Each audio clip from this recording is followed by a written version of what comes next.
예수 그리스도로부터 오는 은혜와 평강이 오늘 대림절 둘째 주를 맞이하는 여러분 모두에게 함께 하시기를 간절히 바랍니다.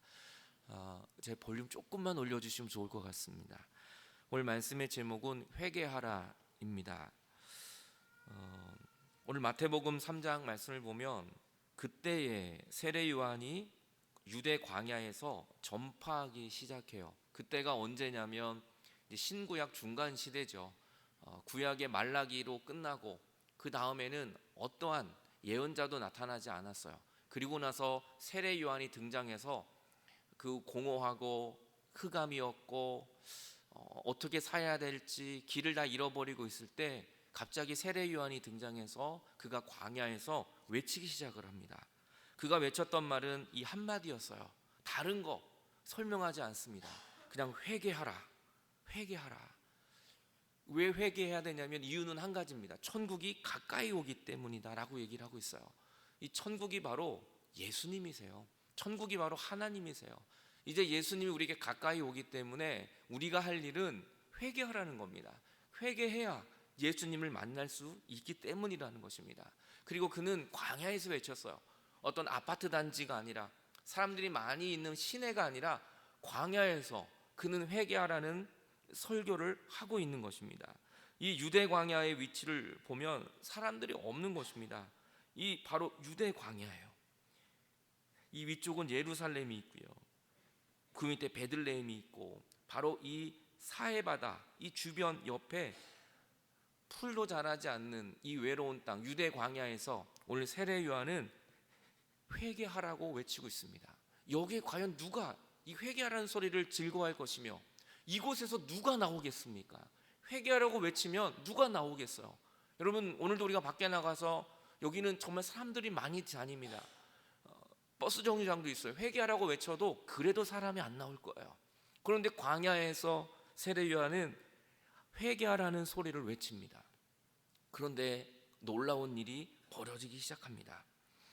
오늘 마태복음 3장 3절을 보면 그가 회개하라고 외친 이유가 그냥 외친 것이 아니라 이사야 선지자의 예언을 또 이루기 위함이었어요. 그는 선지자 이사야를 통하여 하신 말씀 하신 자라 일러스되 광야에 외치는 자가 소리가 있는데 그가 너희는 주의 길을 준비하라 그가 오시는 길을 곧게 하라 라면서 회개를 선포하는 광야에 외치는 자가 있다는 거예요. 그 사람이 바로 오늘 세례 요한이었습니다. 그리고 하나님의 말씀을 이루기 위하여 세례 요한은 광야에서 메뚜기와 석청을 먹으며 하나님의 오실 길을 준비한 것입니다. 여러분 예수님의 오실 길을 준비하는 건 물질이 아니에요. 예수님의 오실 길을 준비하는 건 다른 것이 아니라 바로 회개할 때 주님이 우리에게 오신다는 겁니다. 그가 오실 길을 곧게 해라. 여러분 우리의 마음은 너무나 굳어 있어요. 우리의 눈은 너무나 삐뚤어져 있어요. 우리의 마음은 너무나 굽어져 있어요. 이 굽어져 있는 마음을 필 수 있는 것은 어느 사람이 할 수가 없습니다. 우리의 가는 길, 우리의 잘못된 마음들을 피셔서 올바른 길로 인도하는 것이 바로 회개인 것입니다. 오늘 내 마음이 삐뚤어져 있으면 다 삐뚤어 보이는 겁니다. 내 눈에 셀로판지 종이로 붉은색을 끼면 다 붉게 보이는 거예요. 오늘 우리가 주님 앞에 회개한다면 그동안 굳어져 있던 나의 마음, 삐뚤어졌던 나의 모든 마음, 나의 생각들이 곧게 펴지게 되는 것이죠. 오늘 저는 이 대림절 기간 여러분이 회개하는 축복이 있기를 바랍니다. 다른 사람 삐뚤어진 거 보지 마세요. 나의 삐뚤어진 거, 나의 굳어진 거, 나의 잘못된 거 이거를 보는 것입니다. 이것이 바로 축복이라는 것을 그래서 오늘 세례 요한은 회개하라고 오늘 외치고 있는 것입니다. 그런데 그때 예루살렘과 온 유대와 요단강 사방에 있는 사람들이 세례 요한에게 나왔어요. 그 광야에서 외치는 소리를 듣고 예루살렘에 있는 사람, 온 유대와 요단강 사방에 있는 사람들이 세례 요한에게 다가옵니다. 그러면서 죄를 자복하기 시작해요. 그리고 요단강에서 그에게 세례를 받기 시작합니다. 여러분 회개하라는 건 좋은 소리가 아니에요. 그런데 오늘 세례 요한이 회개라고 외쳤을 때 그 광야에서 많은 사람들이 세례 요한에게 몰려오기 시작을 합니다. 그런데 그 가운데 많은 사람들 가운데 바리새인도 있었어요. 사두개인도 있었습니다. 늘 예수님을 율법적으로 비방했던 사람들 얼마나 좋은 일입니까? 그런데 바리새인과 사두개인들은 회개하러 온 사람들이 아니었어요. 그 세례 베푸는 대로 오는 것을 보면서 세례 요한은 바리새인과 사두개인들이 이렇게 말합니다. 독사의 자식들아, 누가 너희를 가르쳐 임박한 진노를 피하라 하더냐? 아니, 세례를 받으러 오는 사람에게 잘했다고 칭찬을 해줘도 이게 받을까 말까인데, 바리새인 서기관들에게, 사두개인들에게 세례 요한은 독사의 자식이라는 아주 저주의 말을 품는 거죠. 독사가 뭡니까? 사람 물면 죽는 거 아니에요? 사람을 계속 죽이는, 율법으로 죽이고 이 사람을 얽매여서 죽이게 하는 그 독사의 자식이라는 겁니다. 이러한 얘기를 들으니 얼마나 마음이 힘들었겠어요. 여러분, 겉은 바리새인 사두개인, 율법이 완벽하고 하나님 잘 믿는 것 같았는데 세례 요한의 영적인 눈으로 보니까 그들은 독사의 자식이었다는 거예요. 그리고 오늘도 우리에게 바리새인과 사두개인 같은 모습이 왜 없겠어요? 목사인 저에게도 왜 이런 모습이 없겠습니까? 오늘 저와 여러분 가운데 정말 바리새인과 사두개인과 같은 이 모습을 가지고 주님 앞에 우리는 얼마든지 포장하고 나올 수 있습니다. 하지만 주님 앞에 회개한다면 오늘 우리의 모든 인생은 하나님의 구원이 이르는, 천국이 임하는 놀라운 은혜가 임하게 될 줄 믿습니다. 오늘 바리새인 서기관들도 이 말을 듣고 회개했더라면 얼마나 큰 은혜가 임하였겠습니까? 그러면서 이렇게 얘기하죠. 너희들이 속으로는, 왜 독사의 자식이라고 말하냐면 속으로는 아브라함의 자손이라고 너희들은 생각하고 있는데 그렇지 않다는 거예요. 내가 너희에게 이르노니 하나님이 능히 이 돌이 차라리 아브라함의 자손이 되면 됐지, 너희들의 그런 삐뚤어진 마음, 너희들의 잘못된 마음, 하나님을 저주하는 그 마음이 있는 한 너희들은 절대 구원받을 수 없다. 그 마음을 회개하지 않고서는 하나님의 나라에 갈 수 없다는 것을 말씀하고 있는 것입니다. 제가 아주 오래전에 제가 초등학교 때 들었던 유머예요. 아버지와 아들의 이야기. 여러분들도 아마 아실 겁니다. 아버지와 아들 둘이 목욕탕을 갔는데 아버지가 말하죠. 온탕에 들어가서 아우 시원하다. 그랬더니 아들이 정말 시원한 줄 알고 온탕에 들어갔더니 뜨거운 물이잖아요. 그랬더니 아들이 그런 말 하잖아요. 세상에 믿을 사람 하나도 없다고. 그러면 또 목욕탕을 갔어요. 근데 아들이 아버지랑 목욕하다가 발을 담그고, 조그만 세숫대에 발을 담그고 그 물로 세수를 했어요. 근데 아버지가 말하면, 이 녀석아, 그 더러운 물을 왜 세수를 해? 네 발을 담근 물에 왜 세수를 해? 얼른 버리고 깨끗한 물로 세수를 해. 그래서 아들이 빨리 버리고 깨끗한 물로 세수를 했어요. 그리고 아버지랑 같이 대중탕에, 큰 탕에 들어갔어요. 근데 대중탕에 들어가니까 거기 때가 둥둥 뛰어다니죠. 거기는 내 발만 들어갑니까? 저 아저씨 발만 들어갑니까? 몸에 다 들어갑니다. 그런데 아버지는 이상하다 그래요. 왜? 아버지는 그 대중탕에 들어가면서 바로 세수를 하면서 아이고 좋다 그런다는 거예요. 아들의 그 조그만 발, 내 발 하느라는 것도 더러운데 아버지는 그 대중탕에 온 사람의 떼국물이 둥둥 떠 있는 데 들어가면서 그거 세수하면서 아이고 좋다. 이것이 바리새인 사두개인입니다. 여러분, 우리는 남의 죄는 금방 봐요. 근데 나는 떼국물이 둘둥둥 떠다니는 그곳에 살면서도 나는 아브라함의 자손이다, 나는 구원받은 백성이야 라고 말하고 있는 이 바리새인 서기관들을 향하여 오늘 주님은 회개하라고 말씀하고 있는 것입니다. 그러므로 회개에 합당한 열매를 맺어라. 회개한 사람은 열매가 맺어져요. 그의 삶에 놀라운 변화가 일어나기 시작하는 것이죠. 그것이 회개예요. 입술로만 회개가 아니라 정말 삶의 전체가 바뀌어지는 열매. 이 열매는 당장 열리지는 않아요. 하지만 1년이 지나면 조금씩 열매는 일어나게 되는 거예요.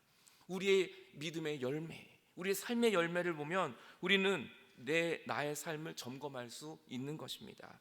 회개, 이 회개, 세례를 이야기하는 것입니다. 세례는 물로 씻는 것입니다. 메타노에오, 헬라어로 이것은 방향을 바꾼다는 거예요.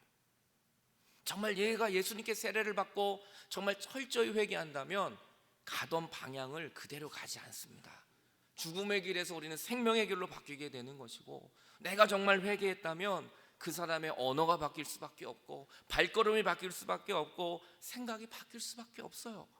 우리가 예수님은 1년, 2년, 5년, 10년을 믿어도 하나도 변화가 없다면 우리는 회개한 게 아니에요. 그럼 내가 예수님의 작년이나 지금이나 똑같다면, 내가 예수를 믿었지만 자녀가 나를 생각하는 것이 똑같다면, 우리는 회개한 게 아니에요.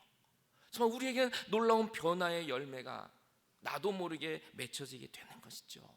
예수님을 믿으면 그동안 죄악을 따라갔던 내 발걸음이 예수님을 따라가게 되어 있어요. 저는 여러분이 정말 회개하고 여러분의 삶의 방향이 완전히 바꾸어지는 축복이 있기를 축원합니다. 세례를 받고 죄사함을 받으라고 얘기해요. 이 죄사함이라는 건 여러분 그냥 죄만 없어지는 것이 아니라 원어의 뜻을 살펴보면 삶을 고쳐서 죄 용서를 받는, 삶을 고쳐져요. 하나님이, 예수님 우리의 죄만 없애주는 것이 아니라, 목욕만 시켜주는 게 아니라 내 삶을 고쳐주세요. 고장났을 때 우리가 그 물건을 AS 센터에 가서 고치는 것처럼 고장난 나의 삶, 삐뚤어졌던 나의 삶, 이 굳어졌던 내 팔, 안 펴지는 팔을 고치셔서 똑바로 펴주세요. 내 생각을 똑바로 펴주세요. 이제는 자꾸 다른 걸 보는 내 눈을 똑바로 펴주세요. 그래서 우리는 천국을 보게 되고 살 길을 얻게 되고 우리에게는 행복함이 넘쳐나게 되는 거예요. 이게 회개의 능력인 거예요. 오늘 여러분의 삶이 아직도 앞이 보이지 않고 힘들고 어렵다면 회개하세요. 그럼 주님이 우리의 삶을 똑바로 펴주실 것입니다. 내 삶을 고치려고 안 고쳐져요. 아내가 남편을 고치려고 해보세요. 더 삐뚤어질 겁니다. 부모가 자식을 고치려고 해보세요. 더 삐뚤어질 겁니다. 그런데 하나님이 어느 순간 나에게 다가오셔서 나에게 말씀하시고 내가 회개하면 나도 모르게 고쳐져요. 내 삶이 고쳐지고 나의 모든 인생에 하나님의 나라가 임하는 것을 보게 되는 것입니다. 그래서 세례 요한은 말해요. 회개하라고. 그것만이 너의 삶을 고치는 것이고 그것만이 우리의 삶을 은혜로 인도하는 것이기 때문에 회개하라고 말씀하고 있는 것입니다. 그래서 마태복음 3장 11절을 계속 말합니다. 나는 너희로 회개하기 위하여 물로 지금 세례를 베풀지만 내가 주는 건 회개의 물이지만 내 뒤에 오시는 이는 나보다 능력이 많으시다. 나는 그의 신도 들기도 감당하지 못한다. 신발끈을 매지도 못한다라고 번역도 있습니다. 세례 요한, 그 능력의 세례 요한이 신발끈도 들지 못하고 매지 못한대요. 예수님의 이 당시에 가장 종들이 또 가장 낮은 사람이 하는 일이 주인의 신발을 묶어주는 사람이에요. 왜냐면 이 당시에는 다 사막의 길이고 멀리 여행하면 다 샌들과 같은 먼지가 많이 들어와요. 그래서 하인들이 그 신발을, 주인의 신발을 묶기도 하고요, 발을 닦아주기도 합니다. 그러니까 발을 닦고 신발을 묶는 건 가장 낮은 사람이 하는 거예요. 오늘 세례 요한은 예수님을 만나고 보니까, 예수님이 오실 길을 준비하다 보니까 너무 겸손해져요. 정말 낮고 또 겸손해지는 이 세례 요한의 모습을 우리는 보게 되죠. 나는 그저 물의 세례를 주지만 내 뒤에 오시는 분이 진짜다라는 거예요.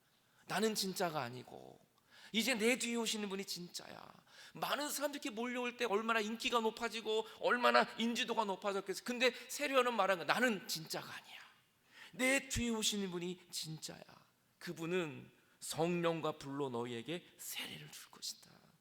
물 세례는 우리가 받는 회개지만 성령과 불은 모든 것을 태우는 겁니다. 모든 것을 변화시키는 거예요.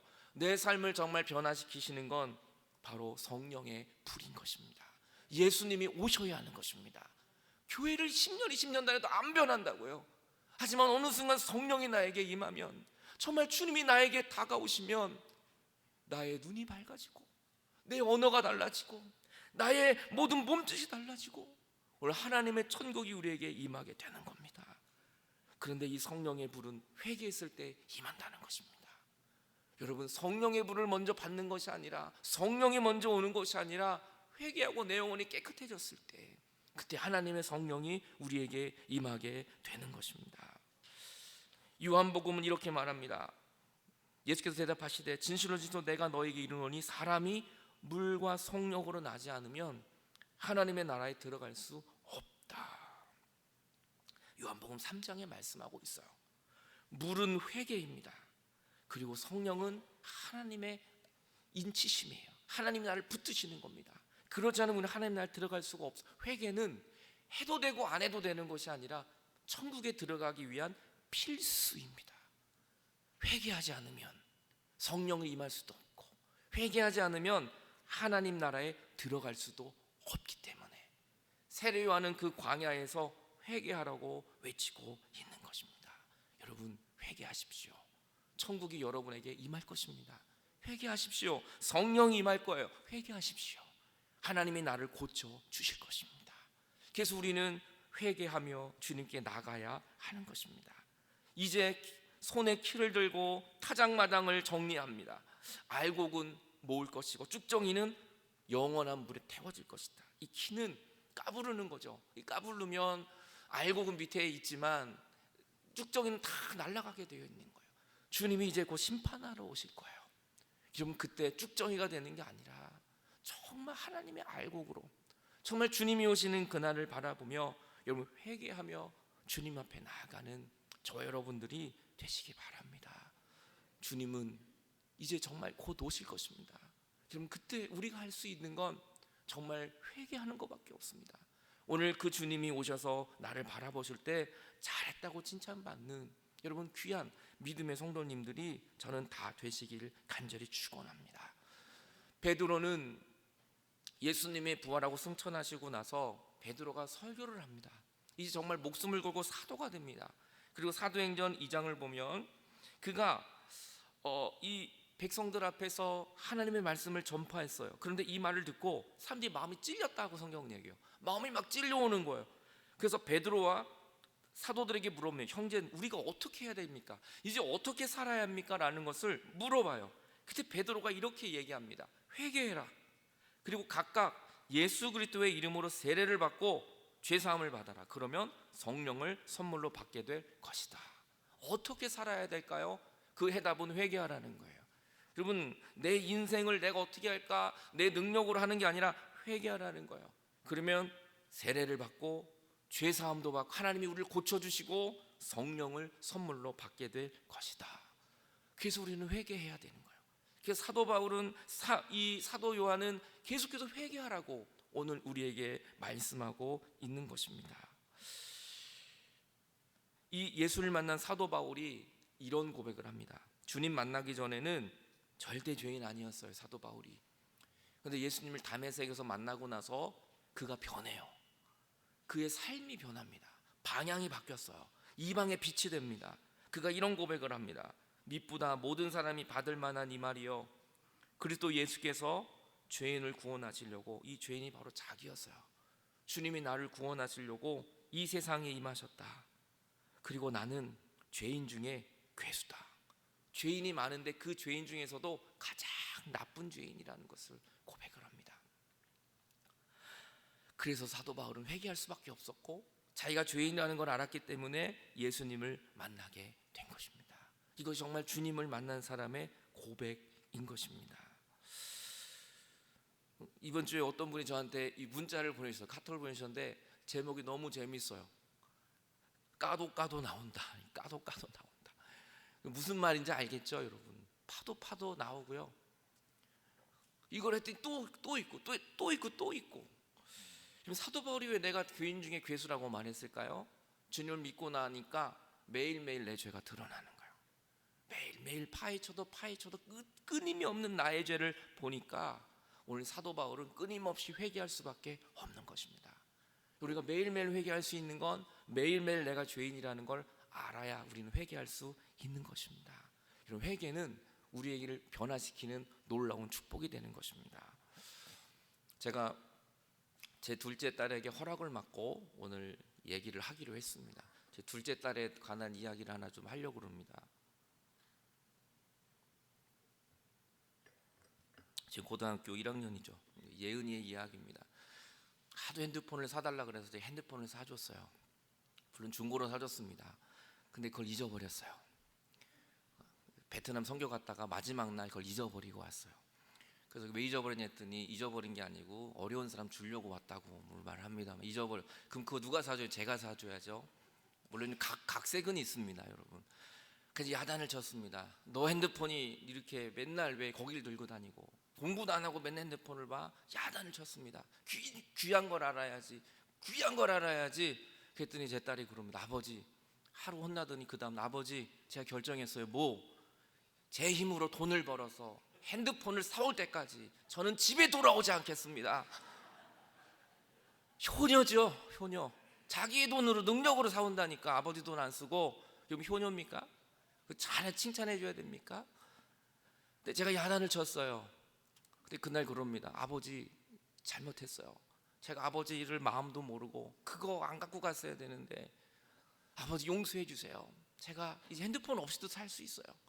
아버지만 있으면 돼요. 제가 태어나지 않았으면 좋았을 것을 내가 괜히 태어나서 아버지 마음을 힘들게 합니까? 아버지 저를 죽여주시옵소서. 그래서 정말 눈물 뚝뚝 흘리며 회개를 합니다, 저에게. 그때 제가 어떡합니까? 괜찮아 아빠가 나중에 또 하나 사줄게. 그리고 끝나는 거예요. 회개하고 아버지한테 정말 용서를 구하면 끝나는 거예요. 물론 다시 중고폰 하나 사줬습니다. 그럼 중고폰이 중요해요? 여러분, 그럼 오늘도 우리가 주님 앞에 회개하고 나가면 끝나는 거예요. 주님, 제가 잘못했어요. 저는 정말 죄인입니다. 주님, 더 이상 묻지 않아요. 다윗도 간음을 했습니다.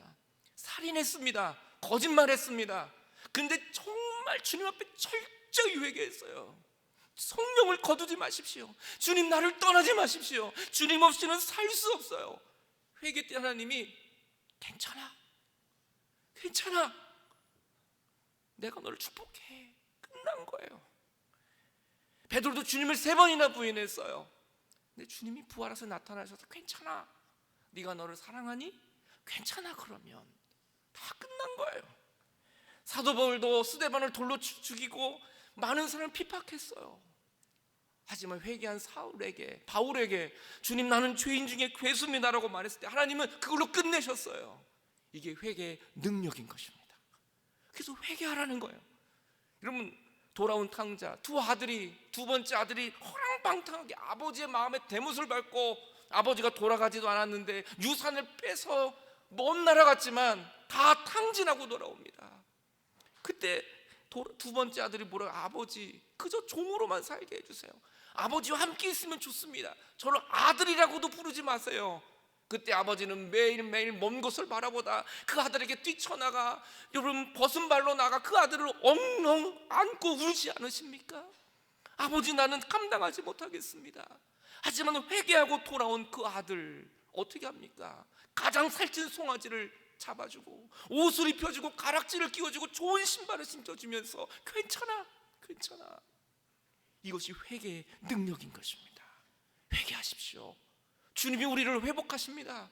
회개하고 주께 돌아가십시오. 그것이 우리의 능력인 것입니다.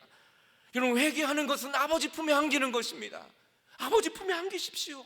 주님은 더 이상 우리의 과거를 묻지 않습니다. 우리의 실패와 좌절을 우리는 묻지 않습니다. 주님은 안으시고 엉엉 우시면서 왜 이제 왔느냐고, 내가 너를 얼마나 기다렸는데 왜 이제 왔느냐고, 너 얼마나 힘들었냐, 혼자 그거 끙끙 앓으면서 얼마나 힘들었느냐고.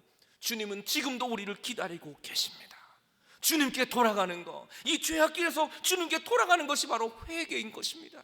주님은 언제든지 우리를 기다리고 계십니다. 그 주님 앞으로 나아가십시오. 세례요한은 말합니다. 그래서 회개하라고. 그것이 우리의 살 길이기 때문인 것입니다. 기도하겠습니다. 오늘 주님은 오늘도 여러분을 기다리고 계십니다. 과거의 죄 때문에, 실수 때문에 머뭇거리지 마세요. 주님은 이미 여러분을 다 용서하셨어요. 성공해서 돌아오겠다고 집 나가는 것이 다가 아니에요. 우리는 못해요. 우리는 우리의 힘으로는 못합니다. 아버지의 도움 없이는 우리는 살 수 없어요. 주님께 돌아가십시오. 그것이 회개입니다. 하나님 아버지 품에 안기십시오. 그래서 우리는 매일매일 회개하는 것입니다. 매일매일 아버지 품에 안겨야 하기 때문입니다. 주여, 오늘도 내가 주님 품에 안깁니다. 나를 받아주시고 내가 회개하며 주님께 돌아가게 하여 주옵소서. 우리 성령의 그런 대로 잠시 주 앞에 기도하겠습니다. 하나님 아버지, 오늘도 내가 회개하며 나갑니다. 주님, 오늘도 내가 바리새인 같고 서기관 같아서 내 체면 때문에 주님께 나가지 못하고 회개하지 못하고 주님 내 힘으로 해결하려고 했던 것도 주님 다 내려놓습니다. 아버지 없이는 살 수 없습니다. 오늘도 예배당에 나와 예배하는 거 주님 없이는 살 수 없습니다. 하나님, 오늘도 이 지옥과 같던 나의 인생이 천국으로 바뀌고 오늘도 보이지 않았던 나의 앞길에 아버지, 이 살길이 보이는 것은 주님밖에 없습니다. 하나님, 나의 방향을 바꾸어 아버지께로 달려갑니다. 우리의 가정이 살아나고 자녀가 살아나고 우리의 모든 삶에 하나님 회복이 일어나기 원합니다. 아버지, 오늘도 우리를 불쌍히 여겨주시고 오늘도 하나님 나라가 우리에게 임하는 그 놀라운 회복의 역사가 임하여 주옵소서. 철저히 회개하고 또 회개하게 하여 주옵소서. 찬양하세. 내 모든 죄 사함 받고 주 예수와 동행하니 그 어디나 그 어디나. 하늘 할렐루야 찬양하세. 할렐루야. 내 모든 죄 사함 받고 내 모든 죄 사함 받고 주 예수와 동행하니 그 어디나. 하늘 내 영혼이 은총 입어. 내 영혼이 은총 입어. 중함죄지 벗고 보니 슬픔 많은 이세 천국으로 화도다. 천국으로 와. 할렐루야 찬양하세. 할렐루야. 우리의 모든 죄를 이미 용서하신 주님. 내 모든 죄 사함 받고 주 예수와 동행하니 그 어디나 그 어디나. 할렐루야 찬양하세. 할렐루야 찬양하세. 내 모든 죄 사함 받고 주 예수와 동행하니 그 어디나. 하늘나. 하나님, 하늘나라는 여기 있는데 주님은 여기 계시는데 주님, 우리가 다른 것을 찾고 있는 우리의 발걸음, 굽어져 있는 나의 발걸음, 굽어져 있는 나의 마음, 굽은 나의 눈이 다 펴지게 하여 주옵소서. 그래서 주님이 오실 길을 예비하기를 원합니다. 철저히 회개하고 또 회개하고 매일매일 회개하여 아버지 품에 안기는 천국이 임하는 우리의 믿음의 삶이 되게 하여 주시옵소서. 지금도 우리를 용서하시고 우리를 두 팔 벌려 기다리시며 우리를 안아주시는 예수 그리스도의 이름으로 기도하옵나이다.